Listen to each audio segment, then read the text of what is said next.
Hello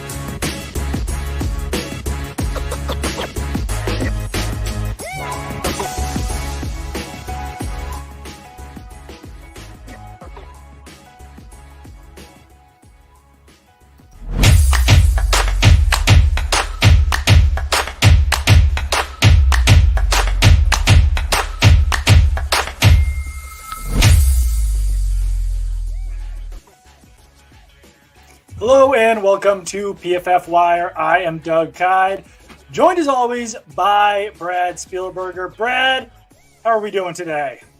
You know, it's death, taxes, and a bunch of people that pay attention to soccer for 1 month a year, 1 month every 4 years, complaining about flopping or complaining about stoppage time or whatever. A bit of an underwhelming result against Wales. I think the U.S. should have pulled off an outright win there. So we're doing all right. But, our patriotic duty was met. I watched the entire match, so, go me.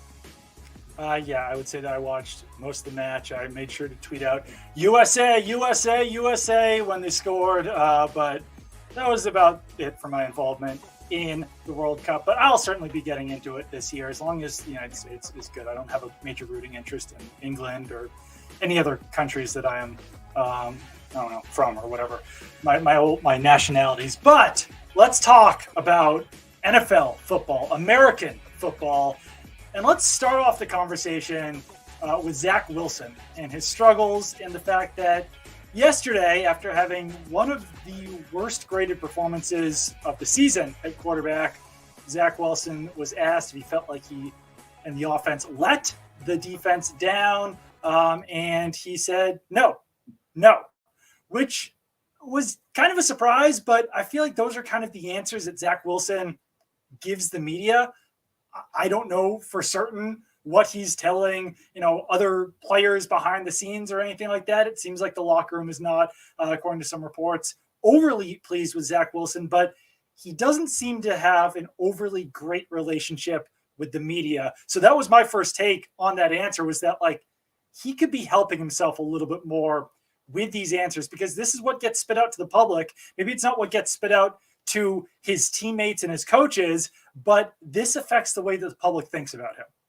Yeah, I think you hear so many concerns pre-draft for all different reasons, and of course some you can kind of try to shrug off, but a guy coming from a bubble at BYU to the New York media, giant that is, and how they try to get you with gotcha questions and do all these things. But I listened to the actual audio clip. I think it's fair that Wilson maybe got frustrated with how the question was presented, basically saying, you stunk today. It was kind of like the undertone of the question. Right. But again, when the Bills lost to the Jets, Josh Allen said, I stunk today. You're never going to win games when your quarterback plays like that. And so you've seen other examples of how you can go about it. The defense pitched a shutout. They held the Patriots to 3 points and lose the game because Wilson – not only was his box score terrible with 77 passing yards, you look at some videos on Twitter of the throws he missed in this game, just airmailing guys over their heads or into the dirt at their feet. Or there was the screen pass to Braxton Berrios he just threw into the stands. He was one of the worst performances I've ever seen, over the last couple of years now that we watch all this film and dive into the data. And out of 36 quarterbacks with 150 passing attempts on the season, he's the 36th graded quarterback. He's been holding back a top 5 defense that also has good weapons on offense. It's a good roster, and he is the biggest detractor on the team. Yeah, he really is. And I think that, it hasn't helped him that now, 2 of his last 3 games have been against a New England Patriots defense, which ranks number 1 in the EPA per play against. And Bill Belichick is a head coach that has, historically really plagued young quarterbacks. You remember the whole Sam Darnold seeing ghosts thing in MetLife Stadium. This game was at Gillette Stadium. I don't think that Zach Wilson has been quite as bad in games that have not been against the New England Patriots, but he would still be one of the lowest graded quarterbacks in the NFL this season based on his performance in those games as well. There was just a 1.5 game stretch there where it looked like he was turning the corner a little bit right after he came off of injured reserve. And obviously now that has not come to fruition. He is, I think that at this point with the Jets, even beyond any drama that's in the locker room about, how other teammates are perceiving him and his answers and his accountability, the Jets have to be looking towards the future at this point.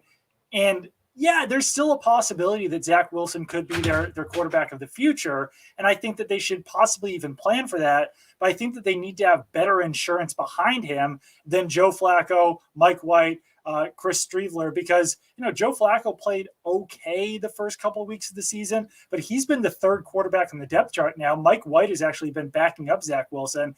And there are a ton of quarterbacks, we've talked about this a million times, free agent, veteran quarterbacks that the Jets absolutely should be signing this offseason to compete with Zach Wilson next year in training camp. And I feel like that's regardless of the way that Zach Wilson finishes the season, because I don't think that there's a lot of consistency there for Zach Wilson. So whether that is Jimmy Garoppolo, a really high-end guy, or someone like Baker Mayfield, one of these kind of lower-end starter types, I think they need to bring in some other consistent veteran to compete with Zach Wilson over the offseason.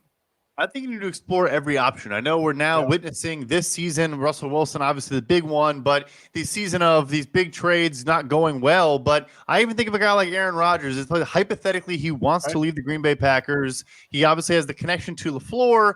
That is Mike LaFleur, the offensive coordinator for the New York Jets. And this team is built to win right now outside of quarterback. They really are. I mean, Rodgers throwing to Garrett Wilson and Corey Davis and Elijah Moore with decent tight ends. Once the offensive line gets healthy, you maybe get back Elijah Vera Tucker and Mekhi Becton next season. And then the defense, as good as it is, and there's so many good rookie contract players. A lot of the veterans are already signed. It's not like it's a bunch of pending free agents. Guys like Carl Lawson, DJ Reed, they're going to be around, in 2023 and going forward. So I would explore every single option available. I know they just used the number 2 overall pick, but waiting too long on Sam Darnold, trying to wait that out and see if he turned a corner. I mean, Wilson's shown nothing. He's now, frankly, on a worse career trajectory than Sam Darnold, which is hard to say. And I get the patience. He's had injuries. He's only played 20-something games, but there's just you don't see any growth. There's no, anything you can hang your hat on and say, oh, he's improving this area, and that gives us hope going forward. Other guys, even like a Justin Fields, who has so many things to still improve on, he's showing building blocks. You're just not seeing any of that with Zach Wilson. Yeah, and there needs to be some sort of contingency in place. And like you said, it could be a high-end guy like Aaron Rodgers. Derek Carr could be available via trade. Tom Brady's a free agent. I know that recently, at least one of his kids was living in New York. I know that Patriots fans wouldn't really want to think about Tom Brady playing for the New York Jets. But, I mean, I think that, all options should be on the table, whether it is just a guy like, I guess the lowest option would be like, bring in Jacoby Brissett to be a guy that can compete with Zach Wilson, that you can throw in there as a starter. I think Jacoby Brissett's played pretty well for the Browns this season. So just like some other option who could carry that team to 9 or 10 wins. And then obviously, like we've said, the higher end options like Aaron Rodgers, Tom Brady, Derek Carr. I do think that Jimmy Garoppolo is kind of the perfect fit there for everything that's going on. Obviously, he's played in Mike LaFleur's system in San Francisco. But that's the big thing to me, is that you see the success that Tua Tagovailoa is having right now in Mike McDaniel's system. Zach Wilson is playing in the same offense right now. And he doesn't have Tyreek Hill. He doesn't have Jalen Waddle. But it's not like the Jets are devoid of talent on offense. They've got Garrett Wilson. They've got Elijah Moore. I know that Corey Davis is hurt right now, but he's on that roster. Denzel Mims. They've got some pretty decent tight ends and running backs. It's not like he's playing on the 2013 Patriots or something like that, with some he's not playing on the Bears, I guess I would say, a team that's more devoid of talent. He's got some talent on that roster. They've spent high draft picks on players. They've spent money on players. The offensive line situation was kind of a mess, still kind of is, but it's at least improved. I don't think that there's really an excuse for how poorly Zach Wilson is playing at this point. Not at all. Again, we always talk about this. It's all about expectations and where you measure things against those expectations. I'm not saying he needs to be going for 350 a week and a couple touchdowns, but I mean, literally not an NFL caliber quarterback this past game on Sunday. And yes, the Patriots are number 1 in EPA per play allowed by a decent margin in the NFL right now. I totally get that. I know it was a little bit windy in this game. It's in New England. It's against Bill Belichick. All those things. Doesn't really matter. 77 passing yards. And also, you're missing guys even when they are open. That's the thing, too. It's like if he hit the easy throws but was struggling with some of the tight window stuff, or if Bill Belichick was showing I'm sure he did show a bunch of different things, and he was seeing ghosts just like Sam Darnold, infamously. But it wasn't just that. It was fundamental slants and guys in the flat and just basic football. He was unable to complete those passes. Patriots offense was also pretty anemic in this game. They only had a field goal and a punt return for a touchdown, but Mac Jones was completing 85% of his passes out there, threw for like 250 yards. So, and the Jets defense is also really good. Like the Patriots and Jets are 1 and 2 in EPA per play against this season. Those teams are really good on defense. And like the Jets offense was just completely lifeless, even more so than the Patriots out there. Let's get into our first segment here, fresh off the wire. Let's talk about some news that has been hitting the NFL, and there is a ton of it. So let's begin, actually. Broncos waived running back Melvin Gordon. That in itself, in a vacuum, is not the most surprising piece of news, but it is surprising when Javonte Williams is out for the season on IR. Chase Edmonds in a walking boot on crutches right now. Looks like he could miss some time. And then they've basically got what? Latavius Murray, Marlon Mack, and Devin Ozigbo is on the practice squad. Yes, and Devin Ozigbo is on the practice squad. Mike Boone is on injured reserve. They didn't leave themselves with a lot of options by waiving Melvin Gordon, but it just seemed like this was the time and place for them to finally part ways with Melvin Gordon because it wasn't working out well for him in Denver. Yeah, there's obviously been tension there and strife, and the fumbles have just been, constant, and they just can't afford them. They obviously keep losing these games. They probably would have beaten the Raiders both times they played if Melvin Gordon didn't have kind of a back-breaking fumble. So maybe it was the last straw and just a frustrating, again, loss in overtime. They just cannot. They would now, again, we make this stat every week, but they would be 9-1 if they scored 18 offensive points in regulation of every game they played this year, which is insane considering they've done that so few times with Russell Wilson. But yeah, this is interesting to me. I get the fumbles are a problem. Melvin Gordon is not the player he once was, but I do think a handful of teams, good teams. Look, the Kansas City Chiefs, yes, Isaiah Pacheco is breaking out, but he is purely a downfield runner. They don't want to throw him the ball. Gordon's been kind of that third down back, can pass protect, can catch the ball out of the backfield, would be his third AFC West team. Kind of an interesting thought there. The Ravens, Gus Edwards still not playing. We don't know about J.K. Dobbins. Kenyan Drake's been solid. Justice Hill is kind of that third down back, but they could make sense potentially. The Jets, we just talked about. James Robinson barely playing after they traded for him. I'm not really sure what's going on there. He had, I want to say, like 5 carries for 7 yards or something against the Patriots. That's wrong, but it was like that. So it wasn't a lot. Yeah, it was not a lot. So yeah, there are a handful of teams that I think actually could use a solid, at the least, third down red zone type back, but he does have to stop fumbling the football. No, absolutely. Yeah, I think that he'll find a home somewhere, whether it's, him being claimed off waivers, him being signed after clearing waivers. With the practice squad rules the way they are, wouldn't be surprised if he was one of those guys that, started out on the practice squad at this point, and then got elevated to the roster if he does clear waivers. But now he just enters that fold of those veteran running backs that I think will kind of have a hard time sticking on one team for too long. It's pretty crazy how far his career arc has fallen over the last couple of years.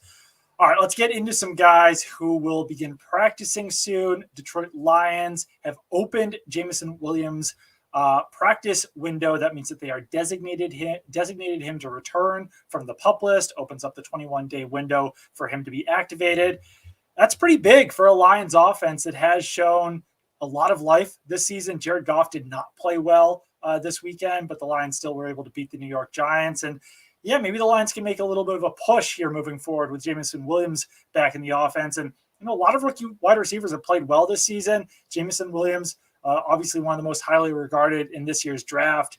And I'm curious to see how they can get him implemented into that offense, because he was probably the best deep threat in the NFL draft this year. Just had a great way of tracking deep balls and being able to maintain his speed through the catch to make it, an 80-yard touchdown rather than just a 20, 30-yard pickup. I think that's an element this Detroit team needs right now. Yes, DJ Chark is a 4'4" guy at 6'4" and can take the top off of defense every once in a while. Khalif Raymond has some speed as well, but no one is Jameson Williams on this team. And I think when you have him commanding attention, it opens things up even further for Amon-Ra St. Brown, who has 2 good games in a row now.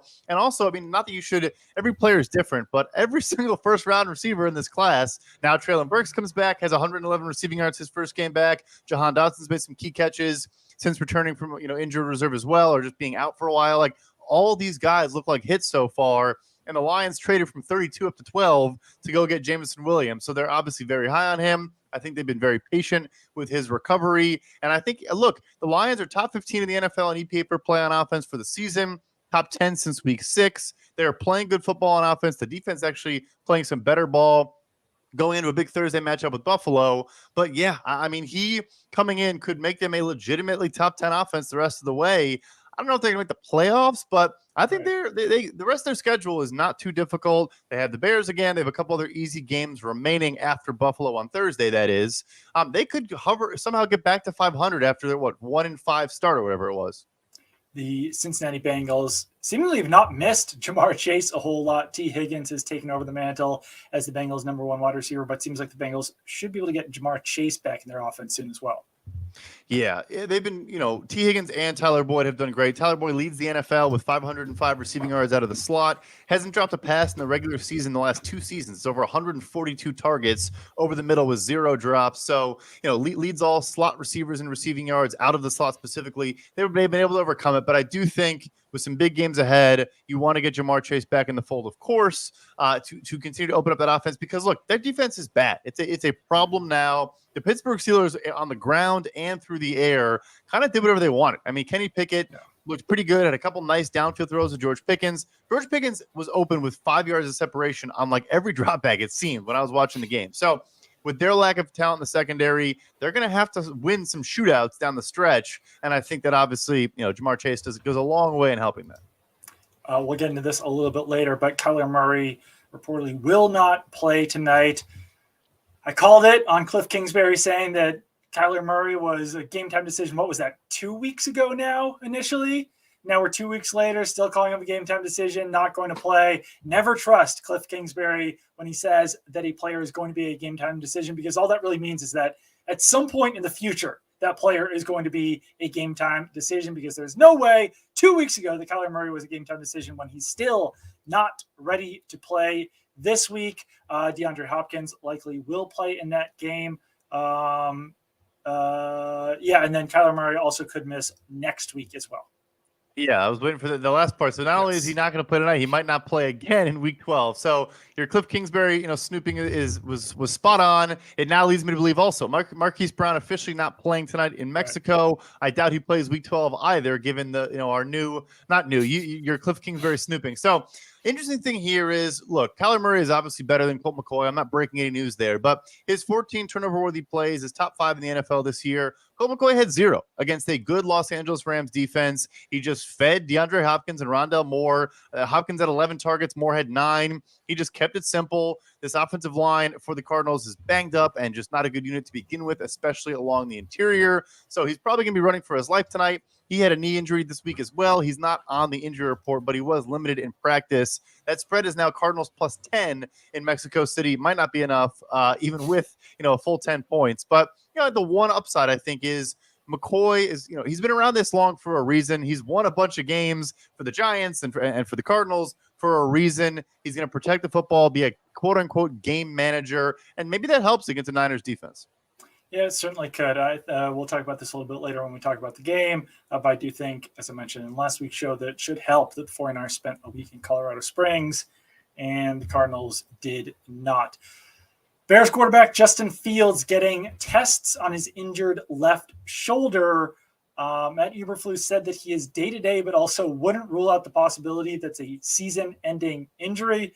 Sounds like there are some major test results that the Bears have to get back on Justin Fields, but that would certainly be a tough way for the Bears season to end without quarterback Justin Fields. But he's shown a lot of promise so far. So there's obviously still a lot of hope for the future for the Bears, even if that those test results do come back bad. So I sent you the tweet where Eberflus, I went back and saw the video. It's kind of the way the questions presented. They were like, can you rule out so I do think he's probably going to play again this season. But to be honest, and when you look at the moves the Bears made at the trade deadline, yes, they did bring in Chase Claypool. But again, I'm not going to use the word tanking, but they wouldn't mind they're currently slated to pick number 3 overall in the draft. The Raiders win this past week. Look, with potentially 3 quarterbacks going 1, 2, 3, that of course being Bryce Young, CJ Stroud, and Will Levis, Chicago's probably not going to take a quarterback, but you could trade down for a massive haul, excuse me, especially with a lot of teams that do need quarterback like the Indianapolis Colts and some teams that are going to be picking probably closer to the 8 to 15 range. When you go back historically and look at the best trade returns, that's where it is. When teams like the Rams coming out from 15-1 for Goff, the Eagles coming from 8-2 for Carson Wentz, just some recent examples. Those trade values are so much better than even Josh Allen in 2018 from 12-7 for the Buffalo Bills. They gave 2 second-round picks to the Tampa Bay Buccaneers. So it's a massive, massive value add potential if they do lose out. The Jets also have maybe the best defensive line in the NFL. So Fields was running for his life against the Atlanta Falcons, who have one of the worst defensive lines in the NFL. It can only imagine how bad it would be against the Jets. Other side of the coin, the Bears defense is probably the worst defense in the NFL right now. So maybe Zach Wilson can get back right. This isn't relevant to our new show, but I will be there in attendance. So I am praying Justin Fields plays just so I can not watch Trevor Siemian. All due respect to Trevor Siemian. Trevor Siemian and Zach Wilson on a weekend after Thanksgiving. That's a fascinating matchup. Yeah, hopefully for your sake and for everyone's sake, Justin Fields is healthy and can play in that game. A couple other injuries. Falcons tight end Kyle Pitts has an MCL injury, could wind up being season-ending, and the Giants know that wide receiver Wan'Dale Robinson is out for the season with a torn ACL. Obviously, very unfortunate news about Kyle Pitts. I wonder how this Wan'Dale Robinson injury affects Odell Beckham landing in New York one way or the other. You could say on one hand, okay, yeah, the Giants now need him even more, but I also kind of feel like if Wan'Dale Robinson is not in that offense, obviously Kenny Golladay has struggled a lot. Darius Slayton's playing well, but I feel like so much attention would be drawn to Odell Beckham. And if it's only a one-year deal or a short-term deal, I don't know how much that would help Odell Beckham for the future signing with the Giants, because quite honestly, they've played well this season. They have a good record, but I don't think that anyone really thinks of them as serious Super Bowl contenders this year anyway. If they do, they're delusional because they most certainly are not. I also think, I thought you were going to go here was, look, the Giants have now lost Sterling Shepard and Wan'Dale Robinson to non-contact ACL tears because they have the slit film turf on there, not just because, but, data shows that is the worst turf you can have. It's what players were tweeting about last week. If anyone saw that, hey, it's our time to make a stand and change this. The Giants and MetLife Stadium are one of the 5 teams that have this turf, and they've now lost 2 guys in that position. Odell Beckham Jr. cannot be taking that risk of having another non-contact knee injury. But yeah, the team is also just bad. They were exposed as the frauds they are against the Detroit Lions. They're not. I mean, I'm not sure. They're not a good team. If you thought they were, I don't know what you were watching. But nevertheless, I think the Dallas Cowboys also just absolutely destroying the Minnesota Vikings. Probably make a really strong case to get Odell Beckham Jr.'s talents down to Dallas. I know that'll be a heartbreaker for Giants fans, obviously in that NFC East, but I'll say this too. I think it makes them maybe the best team in the NFC, and including the Philadelphia Eagles in their division, including all the other teams in the NFC. I think if they do get Odell Beckham Jr. in the fold, there's a case to be made. They're the best team on both sides of the ball in the entire conference. Yeah, I can certainly see that case being made. Also with the Giants, I think it was reported that Odell Beckham Jr. is going to take visits with the Giants and the Cowboys. I think Jake Glazer in a mailbag video today said that Odell might not actually wind up signing with the team until December at some point. So still could be a while before that happens. But I also think that a recent push by the Commanders, I don't know if they'll be able to keep this up as well. But, I mean, if the Commanders play the Giants twice in these upcoming weeks. Commanders are getting Chase Young back off of injured reserve. He was activated today. There's a possibility that the Commanders win one or both of those games, and then suddenly the Giants are where the Commanders are right now and on the outside looking in even at a playoff spot. So that NFC East is so loaded right now that pretty much anything can happen down there at the bottom of it before the season is over. One last piece of news here. Jeff Okudah, the Lions cornerback, and Vikings left tackle Christian Darrisaw both suffered concussions, or at least were in concussion protocol yesterday. That means that they will miss Thursday's games. Lions playing the Bills, Vikings playing the Patriots. Then Matthew Stafford also entered concussion protocol in Week 11. Seems pretty unlikely that he will now play since this is his second concussion in 2 or 3 weeks for the Rams, which is obviously really unfortunate. Matthew Stafford was playing very well in that game before he was removed with the concussion. But, yeah, you don't want to deal with a situation like Tua was in recently where you're dealing with multiple concussions in just a few weeks. No, and that's the same case with Darrisaw. He was in concussion protocol and came out of it for this game against Dallas, and then went right back into it. Yep. Your Washington point's great, by the way. I mean, Chase Young, I think, is a bit underrated. An 87.2 grade as a rookie, maybe not as great as a sophomore season, but you get him back, and the Giants lose Adoree Jackson, which is arguably as big, if not bigger, a loss than Wan'Dale Robinson. But yeah, I don't think any of these players are going to play on Thanksgiving. That being Okudah and Christian Darrisaw. The Okudah loss for the Lions against Stephon Diggs, the Buffalo Bills, is obviously massive. He is by far the best cornerback on that team. Obviously, that's not saying a ton, but their defense is playing a lot better. I mean, Ali McNeil and Aiden Hutchinson were great on the defensive line for them this past week, and they've started to kind of stack some solid performances together on defense. And yeah, Stafford, if I'm the Rams, I mean, they're not going to do this because they're the Rams and McVay, but I wouldn't play Stafford or Cooper Kupp again this season. I really wouldn't. Right. Yeah, no, I think that would probably be smart given all of their struggles so far this season. We're going to get into one up, one down in a minute here, but PFF Wire is sponsored by Western and Southern Financial Group. While you focus on your roster moves, Western and Southern helps advance your money moves. Buying your first home, planning to start a family, wondering how to make your money grow, Western and Southern's playbook of life insurance, investment, and retirement solutions helps you rest assured on game day. Team up to understand needs and address goals with a game plan built just for you. Get started at westernsouthern.com/PFF. I'll kick it off first with my one up, and that will be interior defender Alim McNeil. You just mentioned him for the Detroit Lions. I've actually tweeted out a stat a couple times now about New York Giants defensive tackle Dexter Lawrence, how he was number one among defenders who weigh over 320 pounds in pressures in a single game. I know that sounds kind of convoluted, but it's really not. Pressures in a game, defender weighing over 320 pounds. Dexter Lawrence had 8 earlier this season. He had 9, I think it was just last week. Well, Alim McNeil had 10 this week against the New York Giants, going up against Shane Lemieux, who's just coming back from a pretty catastrophic injury. But still, Alim McNeil had 1 sack, a couple of QB hits, 10 total pressures. He weighs about 325 pounds, so he's not quite at that weight limit that Dexter Lawrence is at 342 pounds. So Dexter Lawrence still has those records for over 330, over 340, but Alim McNeil in the PFF era since 2006, most pressures in a single game by any defender weighing over 320 pounds. And he was dominant in this game. We haven't really seen that much of that from him early in his career. He's certainly been a good player, but if he can build on this and be that impactful and that explosive in the middle of that Lions defense, then that defense certainly could improve as the season goes along as well. Brad, who was your one-up this week?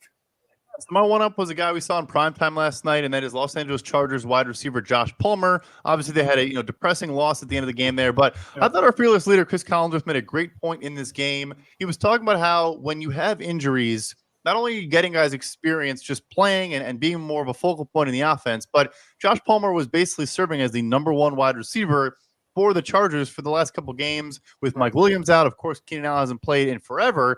And now that he's back to being the number 3, or was last night, I guess number 2 for the second half once Mike Williams went out. But you can tell, he learned so much and gained so much experience going up against number 1 corners, probably having safety shaded over to his side of the field, that now that he's going up against, number 2 and number 3 options, he's going to produce. He had 8 catches for 105 yards, 2 touchdowns. The one was, I guess you could say, a busted coverage, but still, burned a guy on the outside for that first early touchdown, that bomb that Justin Herbert probably threw 75 yards in the air on an absolute rope. And then his other touchdown, though, in the end zone. Great catch in traffic. I think he had 2 contested catches in the game, forced a missed tackle right on the right side of the field and kind of, shook a guy. So just looked really, really good. And I think it goes so far when you have tertiary options. We've talked a lot about the Buffalo Bills, the Dallas Cowboys, and these teams where, of course, you want to have a great enough top 2, right? But having these tertiary options can go so far for you. And if Palmer can emerge as one of those guys with Keenan Allen and Mike Williams, this Chargers offense could be really, really, really good the next 1-2 years. Yeah, definitely. It's imperative to obviously get Mike Williams and Keenan Allen back fully healthy. But yeah, that is a very solid 3 wide receivers that they could have there after Josh Palmer. One other guy who deserves a shout out, just real quick, Jacoby Brissett. He had 6 big time throws this week in their loss to the Buffalo Bills. That is twice as many as guys like Zach Wilson and Daniel Jones have on the entire season. Daniel Jones and Zach Wilson both only have 3 big-time throws this season. There were some other quarterbacks in there as well. But talking about our one down, I'm going to go with 2022 first-round pick, 15th overall, Kenyan Green. He just can't seem to get going this season. And, there's some signs of life for him. A couple of weeks ago, played pretty decently against Philadelphia Eagles, but had a really tough time against Jonathan Allen and that Commanders defense. Pulling up his stats right now, he allowed 5 total pressures, 2 sacks, 2 QB hits, 1 hurry. He's now allowed 34 pressures on the season, 4 sacks, 9 QB hits, and a defender who was recently released, I think from the Texans practice squad, Jaleel Johnson, tweeted during that game that the Texans were playing that the Texans got mad at him for going too hard against Kenyan Green and Scott Quesenberry in practice. He's since deleted the tweet, so I'm not sure the validity of it. But if that's true, then I think they need some defenders going up harder against guys like Kenyan Green and Scott Quesenberry in practice, because both of those players have really struggled. That really has been the Texans' fatal flaw. Obviously, they've got quite a few of them, but one of their fatal flaws is there in the middle of their offensive line. And the Texans kind of reached for Kenyan Green, taking a guard 15th overall. I think there was some surprise that he went before a guy like Zion Johnson, but other interior offensive linemen like Zion Johnson, like Cole Strange, have certainly played better than Kenyan Green so far this season. Yeah, the one clip, the video of Jonathan Allen literally just walking him back into Davis Mills' lap was one of the worst reps of the season. Yeah. Not to pile on the guy. Like you said, a bit of a reach. I mean, I think he was a player where he was an all-American before his last year in college, moved around positions a bunch, played some tackle, played some interior. And so, it kind of went both ways to where maybe it was a reach, maybe it was more of a, we don't know type of thing, but obviously off to a terrible, terrible start so far in his NFL career. I mean, he's playing out next to one of the best left tackles in the NFL too, and Laramie Tunsil. So, anyway, my one down for this week, I was shocked by this result. I think it is the most surprising stat of the entire weekend, and that is New York Giants running back Saquon Barkley with 22 rushing yards on 15 carries against the Detroit Lions run defense that has been dead last in EPA per rush allowed pretty much the entire season.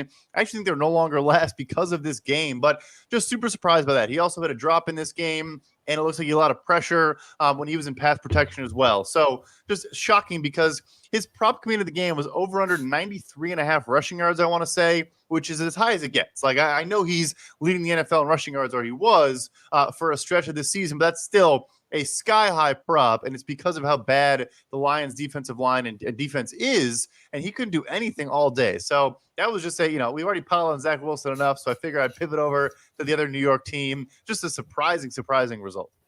There were some truly dismal performances by running backs this week. Saquon Barkley among them, but Kenyon Drake also targeted 4 times, dropped 2 passes for the Ravens, only had 7 receiving yards and 46 rushing yards. And then also another young player, you hate to pile on them too much, but Chuba Hubbard for the Carolina Panthers carried the ball 4 times for no gain, dropped a pass, and let up a sack in pass protection. It's one of those things where it's how else was the play, Mrs. Lincoln? It was a pretty dreadful performance from Chuba Hubbard there for the Carolina Panthers, but hopefully he can bounce back from that. All right, let's talk about Monday night's game. We'll talk about this last so that anyone who's listening to this post Monday Night Football can turn off the podcast and tune out. But this is a good time to remind everyone to subscribe to the PFF Wire podcast on Apple and Spotify if you don't want to watch us, if you want to listen to us instead. 49ers versus Cardinals. This game is in Mexico City. As we mentioned earlier, Kyler Murray reportedly will not play in this game. I mentioned it earlier. 49ers very wisely practiced in Colorado Springs to get used to the altitude. The Arizona Cardinals did not. I mentioned this on last week's show. In 2017, Patriots practiced all week in Colorado Springs. The then Oakland Raiders did not, and the Patriots blew them completely out of the water. And there was guys huffing and puffing on the sidelines because they had no idea what they were getting into altitude-wise. I will tell you personally, I was at that game in Mexico City, And for some reason, like getting down to the field level at any, U.S. stadium is pretty easy. You take an elevator down, you find your way on the field, you show a credential, whatever it is. In Mexico City, it was nearly impossible because all of the stands are kind of separated, I think, by like class and all that kind of stuff. But I had to walk around Stadium Azteca like 10 times trying to find my way into the stadium. And I felt like I was absolutely going to die. And clearly I'm not in the shape of an NFL player, but simply like walking around the stadium made me feel like I was going to throw up. So very smart for the 49ers to practice at altitude. The line in this game, at least on our green line, is the 49ers by 9.5 points. The point total is 43. Personally, I'm feeling the 49ers in this one, but I do agree with you that I feel like there's, I don't know, Colt McCoy. Obviously, you want Kyler Murray to be playing quarterback for the Arizona Cardinals, but I feel like there's maybe a slightly higher floor if you got Colt McCoy out there in this game. I think particularly with a hamstring injury, like if it was a less than 100% Kyler Murray, I totally agree with you because you're going to have turnover-worthy plays, and the Niners defense is going to take advantage of all the, they convert turnover-worthy plays into turnovers. So I see it from that perspective, no question. That leads me to my favorite prop of the night, which is DeAndre Hopkins over 6.5 receptions.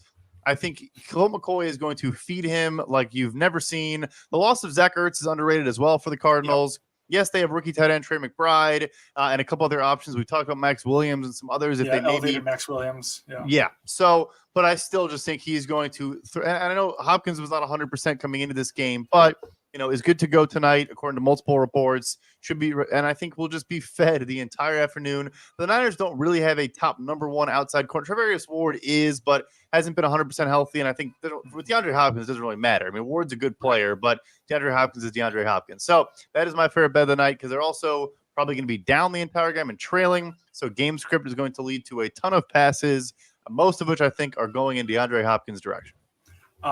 You do say that, and I agree with you. Game script will determine that. I still kind of like James Conner over 14.5 carries. They just waived, Benjamin. They really like to lean on just that one running back there. And I feel like at least early in the game, they will try to feed James Conner as much as possible because that's going to be one of the strengths for them is kind of leaning on that dependable running back. It's also one that PFF Greenline doesn't necessarily like, but there's a 0.0% edge, which is better than most, which are negative edges there on PFF Greenline. So not necessarily going with a positive percentile there. But I'd take the over on 14.5 carries.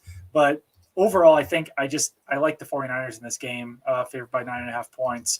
And we had I haven't done like our full record or anything on this, but we kind of had an idea of what we were talking about this week as far as betting goes. We thought that line in the Panthers Ravens game was a little bit too high. That wound up coming to fruition.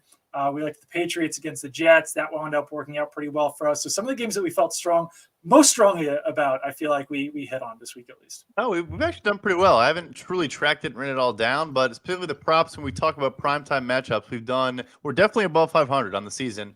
Hopefully now we're jinxing ourselves. Hopefully we continue that streak, dive into the numbers and find some good bets for y'all.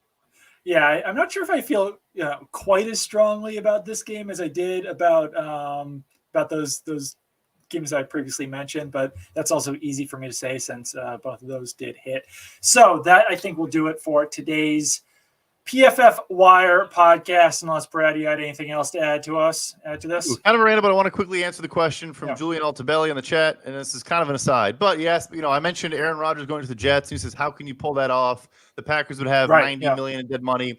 So the dead money currently listed on the only salary cap website in existence, overthecap.com. It assumes the option is going to be exercised for Aaron Rodgers. It is a fully guaranteed option. If it's not exercised, it becomes a fully guaranteed salary of that amount. So whoever has the rights to Aaron Rodgers is going to exercise that option. But if he's traded before that option is exercised and the Packers or X team, the Jets, have until the day before week 1 of 2023 begins to exercise that option. So It would only be about $40 million in dead money if hypothetically the Packers trade Aaron Rodgers and a new team picks up that $58.3 million option. So that is how it is. Half joking, but it is feasible. And if the Packers want to go separate ways, that would be how they do that.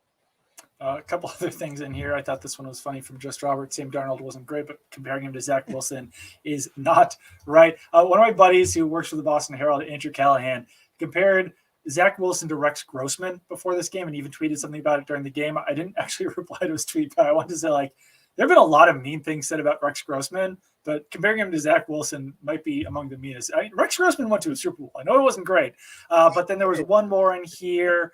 Thomas Hancock said Geno, and this was for the Jets. I don't think that Geno Smith's really going to be looking to rejoin the Jets. Sam Darnold is another free agent. Don't think the Jets will want to be reuniting with Sam Darnold as well. So it is kind of funny that two of the top 10, 15, whatever free agent quarterbacks are failed draft picks for the Jets. And one other note, just while we're piling on the Jets and crapping on them the way we are, I tweeted out some grades from every single Jets quarterback who has played in the PFF era, which is since 2006. I think the highest graded quarterback in that time span was Brett Favre with a 64 PFF grade. You really cannot overstate how absolutely horrible the Jets quarterback situation has been over the last 15, 20 years. Obviously, Pennington was the best quarterback that the Jets have had in the last 20 years, but he was not very good, and he was injury prone and all those things in 2006, 2007. So basically since PFF began, the Jets have not had a good quarterback. And I was covering those Patriots teams that was going up against the Jets in 2015, 2016. I think Bryce Petty was the nadir for the Jets quarterback situation, but it really has not been getting much better since then. Just to pivot a little bit back to my Chicago Bears, because you mentioned Rex Grossman. We did a study once. Not a study makes it sound like it's more important than what it is. We looked up the lowest quarterback grades in wins, and Rex Grossman had 3 of the top 10. So, he won a lot of games, but the defense was, historically good. He had some box scores that made me question as a kid why I was watching the sport. Just so not fully pile on the Jets. But hey, you mentioned Brett Favre. Aaron Rodgers following his footsteps, a couple fake retirements, go to the Jets. Come on. I like it. I liked Rex Grossman at the University of Florida. Obviously, his NFL career did not pan out that well, but keep it on PFF.com for all of your news analysis. Make sure to subscribe to the PFF. What am I saying here? Make sure to subscribe to PFF Plus. I went to autopilot mode there for a second. Make sure to subscribe to PFF Plus. It's $79.99 a year. Download the PFF app. Follow Brad on Twitter at PFF_Brad. Follow me on Twitter at Doug Kyed. I mentioned it earlier. Subscribe to the PFF Wire podcast. This was what I was about to say on Apple, Spotify, wherever you get your podcasts. And we will talk to you guys again on Wednesday, right around this same time.